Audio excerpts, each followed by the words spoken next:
আসসালামু আলাইকুম। তোমার বন্ধু কিংবা তোমার ভালোবাসার মানুষ কি হঠাৎ বেশি ব্যস্ততা দেখাচ্ছে? তার কি আগের চেয়ে এখন বেশি ঘুম পায়? তার কি এখন ঘন ঘন মাথা যন্ত্রণা করে? কিংবা হঠাৎ কি তার মোবাইল ফোনে এটা ওটা সমস্যা দেখা দেয়, যার কারণে সে তোমার সাথে ঠিকমতো কথা বলতে পারে না? এগুলোর একটাও যদি তোমার সাথে মিলে যায়, তো কি ভাবছো এই ভিডিওটা জাস্ট তোমার জন্যই। এগুলো সব রিলেশনশিপ ডিজিজ সিমটমস। আর সম্পর্কে এই রোগ দেখা দিলে তোমার কি করণীয় সেটাই বলবো আজকে। তার আগে ভিডিওটা ভালো লাগলে লাইক কমেন্টস এন্ড শেয়ার করতে ভুলো না। আর ভিডিওটা পাঠিয়ে দাও তোমার ভালোবাসার মানুষটার কাছে এবং প্রশ্ন করো সে কেন এমন করছে। আর যদি আমার ভিডিওটা ইউটিউব ব্যতীত ফেসবুক, টিকটক, ইনস্টাগ্রাম বা আদার্স কোনো ভিন্ন প্ল্যাটফর্মে দেখে থাকো, তাহলে ইউটিউবে গিয়ে আমার চ্যানেলটি সাবস্ক্রাইব করতে ভুলো না। কেননা তোমার জীবনের সব সমস্যার বাস্তব এবং যুক্তিযুক্ত সমাধান তুমি এইখানেই পাবে ইনশাআল্লাহ। Come to the point. এই দুনিয়ায় ব্যস্ততা বলে কোনো কিছুই নেই।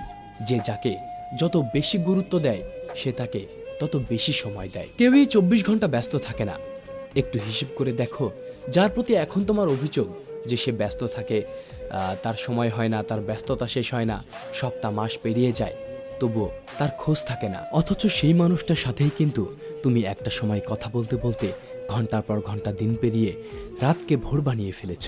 এক সপ্তাহ ধরে কথা হয় না, সে অনলাইনে আসে কিন্তু মেসেজ দেয় না। তুমি নিজে থেকে মেসেজ দিলে সে রিপ্লাই দিল, কিছুক্ষণ পরে বলল বাই। তুমি আবার মেসেজ দিলে সে তোমার মেসেজের রিপ্লাই না দিয়েই আরও কিছুক্ষণ অনলাইনে থেকে অফলাইনে চলে গেল তোমাকে না বলেই। খেয়াল করলে দেখবে সে মানুষের পোস্টে কমেন্ট করার সময় পায়, টিকটকে ভিডিও আপলোড দেওয়ারও সময় পায়, স্টোরি আপলোড দেওয়ারও সময় পায়, শুধু তোমার মেসেজের রিপ্লাই দেওয়ার মতো সময় তার হাতে থাকে না। তুমি ঘন্টার পর ঘন্টা যার জন্য অপেক্ষা করছো, সেই মানুষটা কিছুক্ষণের জন্য অনলাইনে এসেই তোমাকে ব্যস্ততা দেখায়। আবে বোকাচ্চো ছেলেমেয়েরা, আর কতদিন নিজেকে মিথ্যা সান্ত্বনা দিয়ে, মিথ্যা বুঝ দিয়ে বোকা বানিয়ে রাখবে? একদিন সবকিছু ঠিক হয়ে যাবে এই আশায় যার কাছে পড়ে আছো না, সে অনেক আগেই অন্য কারো কাছে তার সবকিছু ঠিক করে নিয়েছে। ও just lost from his or her life. তার জীবনে তোমার অস্তিত্ব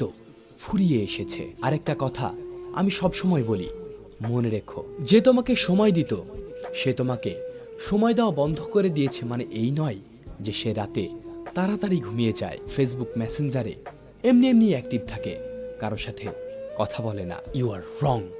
যার সময় দেওয়ার সে সময় ঠিকই দিচ্ছে, হয়তো তোমাকে নয়তো অন্য কাউকে, বাট সে সময় ঠিকই দিচ্ছে।